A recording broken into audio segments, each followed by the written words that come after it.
भोपाल मध्य प्रदेश में लगातार प्राइवेट अस्पतालों की बढ़ोतरी हो रही है। साथ ही बड़ी गंभीर लापरवाहियां भी देखी जा रही हैं। अन्य तजुर्बेकार डॉक्टर इलाज कर रहे हैं तो बिना ट्रेनिंग के नर्सें इंजेक्शन लगा रही हैं, जिनका परिणाम ये होता है कि लापरवाही के चलते मरीज की जान भी चली जाती है। आप पार्टी के उपाध्यक्ष प्रदीप खंडेलवाल ने बताया कि ये सही है कि बड़ी गंभीर लापरवाहियां सामने आ रही हैं। जब इस तरह की शिकायत सामने आती है तो मैं उन पर कार्यवाही भी कर रहा हूं। उन्होंने बताया कि हाल ही में 22 फरवरी 2024 को थाना कोहिब्जा के अंतर्गत लाल घाटी के पास भोपाल मल्टी स्पेशलिटी हॉस्पिटल में डॉक्टरों की लापरवाही से एक 23 वर्षीय लड़की करिश्मा की गलत इंजेक्शन लगाने से उसकी मौत हो गई है, जिसकी रिपोर्ट परिजनों ने थाना कोहिब्जा में की, जिसमें FIR भी हुई। मगर ऐसे डॉक्टरों और हॉस्पिटलों के खिलाफ गंभीर कार्यवाहियां होनी चाहिए। मैं दस्तावेजों और साक्ष्य के आधार पर CMHO से शिकायत पत्र प्रस्तुत कर उनके मेडिकल लाइसेंस और हॉस्पिटल का लाइसेंस रद्द कराने की मांग करूंगा। इधर परिजनों का आरोप है कि उनकी बच्ची को वो शुगर का इलाज कराने के लिए लेकर गए थे, मगर वहां किसी और मरीज का इंजेक्शन मेरी बच्ची को लगा दिया गया, जिस कारण उसकी मृत्यु हो गई। अब परिजन इंसाफ का इंतजार कर रहे हैं। लगातार मध्य प्रदेश के अंदर हॉस्पिटलों की बढ़ोतरी हो रही है, लेकिन देखने में ये भी आ रहा है कि लगातार इन हॉस्पिटलों की वजह से बड़ी लापरवाहियां भी सामने आ रही हैं। किस तरह की लापरवाहियां आ रही हैं, इस वक्त इस विषय पे बात करने के लिए हमारे साथ प्रदीप खंडेलवाल जी मौजूद है। सर, इस वक्त लगातार अस्पतालों की बढ़ोतरी हो रही है, लेकिन देखा ये भी जा रहा है कि अस्पतालों के अंदर बड़ी लापरवाही के मामले आ रहे हैं। देखिए, इसके लिए कहीं ना कहीं जो मुख्य चिकित्सा स्वास्थ्य अधिकारी वो जवाबदार है। और अभी हाल ही में देखिए आपकी भोपाल मल्टी स्पेशलिटी हॉस्पिटल, जिसमें एक बच्ची करिश्मा की मौत हो गई गलत इंजेक्शन लगाने से, जो थाने में उसकी कंप्लेंट भी हुई है, लेकिन अभी तक डॉक्टर खुला घूम रहा है।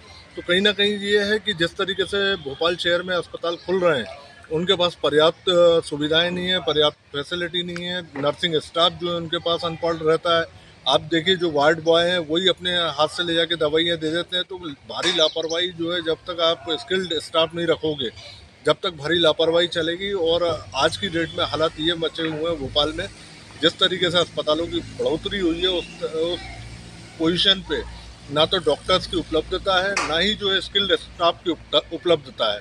और स्किल स्टाफ को रखने का सबसे बड़ा कारण है, जहां आप स्किल्ड स्टाफ को रखेंगे वहां आपको ज़्यादा तनख्वाह देनी पड़ेगी। और कम पढ़ा लिखा आप स्टाफ रखते हैं, अनस्किल्ड स्टाफ रखते हैं, तो वो 8-8, 10-10 हज़ार में आपको आराम से मिल जाते हैं। इसके चलते हुए जो निजी अस्पताल हैं वहाँ ये भारी लापरवाही आपको देखने को मिल रही है।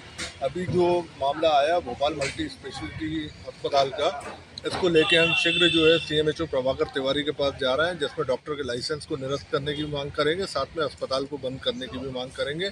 उसको जो भी अनुमतियाँ सरकार के द्वारा दी गई हैं सब निरस्त कराने की कोशिश करेंगे। सर, क्या लगता है, जब से प्रधानमंत्री का आयुष्मान भारत योजना चालू हुई है, तब से इन हॉस्पिटलों को लगातार बढ़ोतरी हुई है? देखिए, आयुष्मान भारत योजना जो है प्रधानमंत्री की ड्रीम परियोजना थी। और कहीं ना कहीं जो है प्रधानमंत्री का सोच ये रही होगी कि जो सरकारी अस्पतालों में दबाव है, या जो भारत की गरीब जनता है वो अपनी मनमर्जी से अस्पतालों में इलाज करा सके।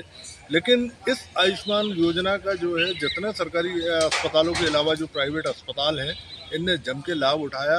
पूर्व में भी आपने देखा कि 500 करोड़ के ऊपर आसपास जो है मध्य प्रदेश में आयुष्मान घोटाला हुआ। और अब भी हालत यही है।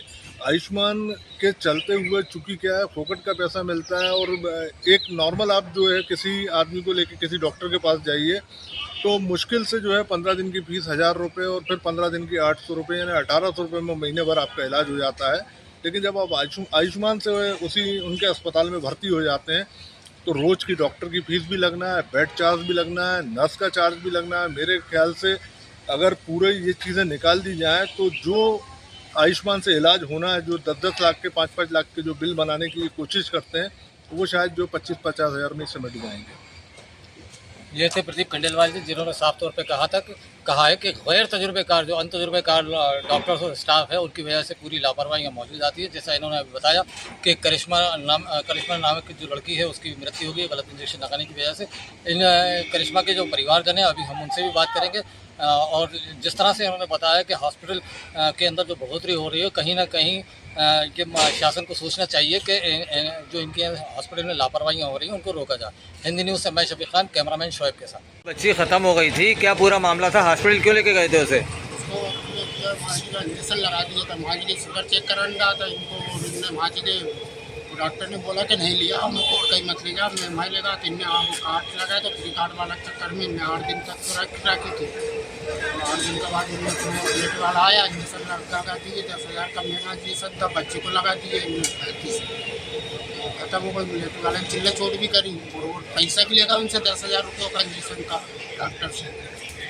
तो डॉक्टरों का क्या कहना है, क्या वजह से हुआ है उसको? डॉक्टर ने पहले तो हमने सुबह बोला कि हम बच्चे को ले जाओ, सही साठ है कि वो तो डॉक्टर ने बोला अभी 2 दिन तक मत ले जाओ, अभी 2 दिन में और छुट्टी नहीं करा। 2 दिन बाद उन्होंने छुट्टी नहीं करी और दिन में 1-1.5 बजे जो कांड होगा वही दिन में। बच्ची की कोई बीमारी वगैरह थी उसको क्या? वही शुगर थी, चेक करा था, बस कोई और कोई बीमारी नहीं थी।